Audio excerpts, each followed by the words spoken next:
अब अपने जीवन में आपको किसी भी ग्रह के लिए चिंतित होने की जरूरत नहीं है, क्योंकि कुछ मैं उपाय ऐसे बताने जा रहा हूं जिनको अगर आपने अपने जीवन में निर्वाह कर लिया, उसकी आदत बना ली, तो आपको कोई भी नग या कुछ मुश्किल से उपाय करने की शायद जरूरत ना पड़े।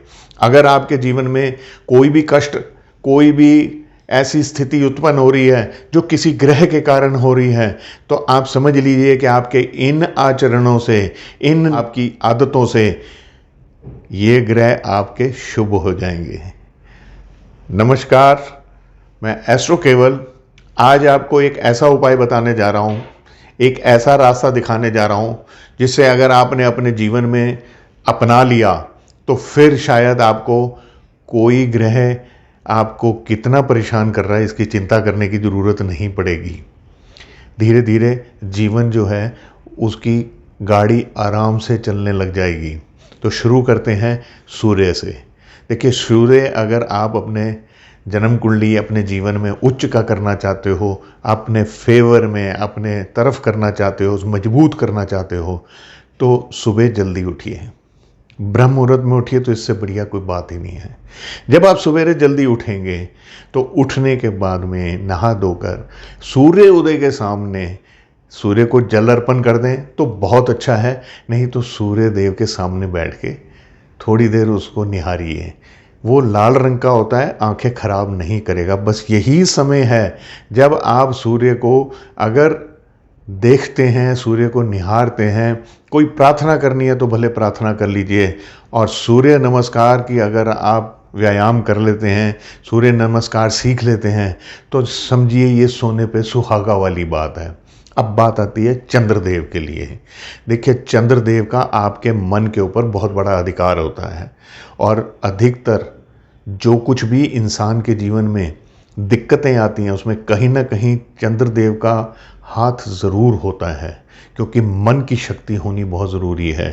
तो चंद्र को मजबूत करने के लिए कोशिश कीजिए कि आप योगा या मेडिटेशन करना सीख लीजिए। इसके अतिरिक्त पानी की बिल्कुल भी वेस्टेज, यानी आपके घर में, आपके ऑफिस में या कहीं बाहर भी देखें जहां पानी का बर्बादी हो रही है, वो आपने रोकना है, क्योंकि ये आपके लिक्विड कैश भी है। चंद्र से हम लिक्विड कैश भी देखते हैं। तो अगर आपके यहाँ पर पानी की वेस्टेज होगी, नलके टपक रहे होंगे या कोई और तरीके से भी पानी की वेस्टेज होती है, तो आपने इसके ऊपर ध्यान देना है। और कोशिश ये कीजिए कि रात को सोने से पहले यदि आप अपनी सारी गैजेट्स जो हैं इलेक्ट्रॉनिक्स की बंद करके थोड़ी देर ध्यान मग्न होके ये सोचें कि आगे आने वाले दिन में आपने कैसे करना है, और सकारात्मक सोच रखें और मन में ये रखें कि आपके जो जो काम अटके हुए हैं वो सारे हो चुके हैं। ये रोज़ रात को अगर आप सोचना शुरू कर देंगे सोने से पहले, जब बिल्कुल नींद आने वाली हो, तो देखिए चंद्रदेव आपको कितनी अच्छी तरह से मजबूती दिखाते हैं, आपके लिए शुभ होते चले जाएंगे। और इसके अतिरिक्त जब चंद्रदेव पूरी तरह से नज़र आते हो तो थोड़ी देर उनकी चांदनी में अपने शरीर को भी भिगो लीजिए, यानी थोड़ी देर चंद्र की रोशनी में भी रात को 9 साढ़े 9 बजे जाइए, चांद को निहारिए जब वो दिखाई देते हों। और वो तब भी जब चंद्र जो है वो पूरी तरह से दिखाई दे रहे हो, यानी पूर्णमासी से 5-7 दिन पहले और 5-7 दिन बाद तक। अब आते हैं जी मंगल देव में। देखिए, मंगल ग्रह को शुभ करना तो बहुत ही आसान है, बस इसके लिए परिश्रम ज़रूर मांगता है। आप व्यायाम कीजिए, कुछ पार्क में सवेरे सैर करने जाइए, दौड़ लगाइए, जिम ही चले जाइए। आप शारीरिक जितना भी श्रम करेंगे उससे मंगल देव अच्छे होते हैं, शुभ होते हैं। अगर सेहत अलाउ करे, डायबिटीज़ नहीं है तो मीठा खाएं, नहीं तो मीठा खिलाएं और अपना बोल वचन मीठा रखें। देखिए मंगल कैसे शुभ नहीं होगा। अब बात आती है बुध देव पे। बुध देव को शुभ करना हो तो कुछ गमले लगाइए, कुछ पेड़ पौधे लगाइए, कुछ ऐसा कीजिए कि जिससे हरियाली बढ़े और उसका आप आनंद लें। पक्षियों को दाना खिला दीजिए, वो पक्षी भी बुद्ध का स्वरूप होते हैं। अगर आप पक्षियों को कोई भी दाना डालते हैं तो उससे बुद्ध देव प्रसन्न होते हैं। और इसके अतिरिक्त आप जो कुछ भी कार्य करते हैं कोशिश कीजिए उसे प्लान करके लिख के किया कीजिए, और अपनी दिनचर्या को एक तरीके से आप टाइम टेबल बना लीजिए और उसको आप फॉलो भी कीजिए। अपने दिन के अलग अलग समय मुकर्रर कर लीजिए, फिक्स कर लीजिए और उस टाइम वो कार्य कर लीजिए। देखिए बुद्ध देव अपने आप ही आपको अच्छे प्रभाव देने लग जाएंगे। व्यापार अच्छा होगा, जॉब अच्छी होगी, कम्युनिकेशन अच्छी होगी। अब आती है बात गुरु यानी बृहस्पति। बृहस्पति देव को प्रसन्न करना हो, उनको अगर शुभ करना हो, वैसे तो वो बृहस्पति देव शुभ ही हैं, लेकिन उनको और अच्छा करना हो, उनको और शक्तिशाली करना हो, तो बृहस्पति देव के लिए सबसे अच्छी यह है बात कि अपने से बड़ों का आदर करना शुरू कीजिए। उनकी अपने पिता, अपने दादा, अपने संबंधों में भी जो भी आपके बड़े लोग हैं जिनकी उम्र ज़्यादा है, उन सबका आदर कीजिए, उनकी सेवा कीजिए, उनकी ज़रूरतें पूरी कीजिए। और थोड़ा बहुत मंदिर में भी ज़रूर भगवान के दर्शन कराया कीजिए। मैं ये नहीं कहता कि सारा दिन ही मंदिर में बैठे रहो, लेकिन जितना भी सामर्थ्य है थोड़ी बहुत आप पूजा पाठ भी ज़रूर किया कीजिए। हल्दी का उपयोग थोड़ा सा बढ़ा दीजिए अपने जीवन में, तो बृहस्पति देव शुभ होते चले जाएंगे। झूठ नहीं बोला, ज्ञान बढ़ाएं अपना, ये भी सब बृहस्पति देव के लिए शुभ हैं। अब आप अगर शुक्रदेव को प्रसन्न करना चाहते हैं, उसे मजबूत करना चाहते हैं, तो देखिए सबसे पहली चीज़ तो ये है कि साफ सफाई अपने शरीर की पूरी मेंटेन कीजिए। हमेशा अच्छे कपड़े पहनिए, साफ़ सुथरे कपड़े पहनिए। ज़रूरी नहीं है कि बहुत महंगे कपड़े पहने आप कोई भी किस्म के कपड़े लीजिए, किसी भी प्राइस के कपड़े लीजिए, लेकिन आपके ऊपर जचने चाहिए। हमेशा कोशिश ये कीजिए कि आपके बाल पूरी तरह से काढ़े हुए होने चाहिए। आप अगर छोटा मोटा इत्र भी नहाने के बाद लगा दें तो ये भी बहुत अच्छी बात है।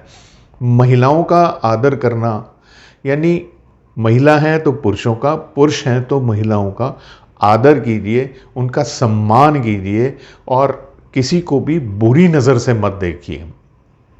अब बात आती है शनिदेव के लिए। शनिदेव को प्रसन्न करना हो तो दो तीन बातें हैं जो आप अगर अपने जीवन में निर्वाह कर लेते हैं तो शनिदेव कम से कम आपको बुरे प्रभाव तो किसी भी हालत में नहीं देंगे। पहली चीज़ ये है कि आपसे उम्र में छोटे, आपके नीचे काम करने वाले या कोई मेहनत करने वाले मजदूर लोग हैं, आपने इनके बिगड़े काम बनाने हैं। ये नहीं कि जाके पैसे पकड़ा दिए, इससे कुछ नहीं होता। आप उनके बिगड़े काम बनाइए। तो नज़र नहीं आता, कोई दिव्यांग है, आप इनकी मदद कीजिए। जो भी लोग ऐसे हैं जो नेत्रों से विहीन हैं या जो दिव्यांग हैं, जब आप इनकी मदद करते हैं तो शनिदेव प्रसन्न होते हैं। और जितनी भी ये चींटियां हैं या आप समझिए कि कोई कौवा हो गया, ऐसे कुछ पक्षी भी हैं, चील हो गई, इनको कभी कभार कुछ खाने के लिए ज़रूर डाल दिया कीजिए। ये एक तरीके से आप शनिदेव को प्रसन्न करने के लिए कर रहे हैं और अपने जीवन में इनकी आदतें बना दीजिए। अब बात करते हैं हम राहु देव की। देखिए राहु को अगर आपने अच्छा करना हो तो आप समझ लीजिए कि राहु तो आपके जीवन को, आप जो समय है राहु ही कंट्रोल कर रहे हैं। इसको तो शुभ करना बहुत ज़रूरी है। शुभ करने के लिए सबसे बढ़िया चीज़ तो ये है कि आपके घर के टॉयलेट या आपकी सराउंडिंग्स या घर के आसपास कोई भी जगह ऐसी नहीं होनी चाहिए जहाँ पर कूड़ा करकट इकट्ठा हो, सड़ रहा हो, जहाँ कीड़े पड़ जाएं। और तो और आपके घर के जो अंदर जो नालियाँ हैं ना, इनको भी महीने में एक बारी जो नाली साफ़ करने के लिए कोई मिक्सचर आता है या कास्टिक सोडा होता है या कुछ भी होता है, उनसे इनको साफ़ रखें ताकि इसके अंदर जो काई जमती है उसमें भी कीड़े पनपते हैं और वो भी राहु है, घर में कहीं जाले ना लगने दें। दूसरी बात यह है कि किसी के साथ छल ना करें, किसी का हक ना मारें। ये कुछ ऐसी चीज़ें हैं जो राहु को प्रसन्न करती हैं। और देखिए राहु अगर अच्छा होगा तभी तो आप मुझे सुन पा रहे हैं ना। हमारी जितनी कम्युनिकेशन हो रही है, ये मोबाइल फ़ोन, ये टीवी, ये लैपटॉप, ये सब राहु हैं। और अगर आपको ऐसा लगता है कि आपके जीवन में राहु परेशान आपको कर रहे हैं, तो सबसे पहले ध्यान दीजिए कि ये जो बातें मैंने बताई हैं, इनमें से कोई भी एक बात मिसिंग ना हो ऐसे। अब आखिर में आते हैं जी केतु देव के लिए। केतु देव को प्रसन्न करने के लिए देखिए गुरु के उपाय भी बहुत अच्छे हैं, और केतु देव को अगर आप प्रसन्न करना चाहते हैं तो सबसे तो अच्छा ये है कि आप कुछ आध्यात्मिक बनिए, थोड़े अपने आध्यात्म को, अपने धर्म को, दूसरे धर्मों को समझने की कोशिश कीजिए। और इसके अतिरिक्त आपके घर में जो भी चीज़ें बिखरी रहती हैं, जैसे जूते चप्पल वगैरह हैं, ये सब बड़े तरतीब से सजे हुए एक जगह पर सिमटे हुए पड़े होने चाहिए। इससे केतु देव प्रसन्न होते हैं। थोड़ा बहुत सोना इकट्ठा कीजिए, या अगर आपके पास सामर्थ्य है तो थोड़ा बहुत सोना अपने शरीर पर धारण करके रखिए। ये बड़ी छोटी छोटी सी बातें हैं, अगर आप इनको जीवन में अपना लेंगे, मुझे विश्वास है कि सभी ग्रह आपको अच्छे प्रभाव देने शुरू कर देंगे। बस करना ये है कि आपने अपने जीवन में इन बातों का ख्याल रखना है कि जितने भी सृष्टि के द्वारा बनाए गए जीव जंतु हैं, इन सब का एक महत्व है। केतु के लिए अगर हम कुत्ते के लिए कहते हैं, तो मैं तो ये कहता हूं कि जितने जानवर हैं उन सब की रक्षा करना हमारा फ़र्ज़ है। जितने पक्षी हैं उन सब की रक्षा करना हमारा फ़र्ज़ है। इन सबको अगर आप देखभाल करेंगे, या जहाँ भी जीवन में इनके किसी काम आ सकें, तो आप देखेंगे कि ये ग्रह आपको हर हालत में अच्छे फल देंगे, चाहे जन्म कुंडली में कितने भी बुरे बैठे हुए हों। आज्ञा चाहूँगा। नमस्कार।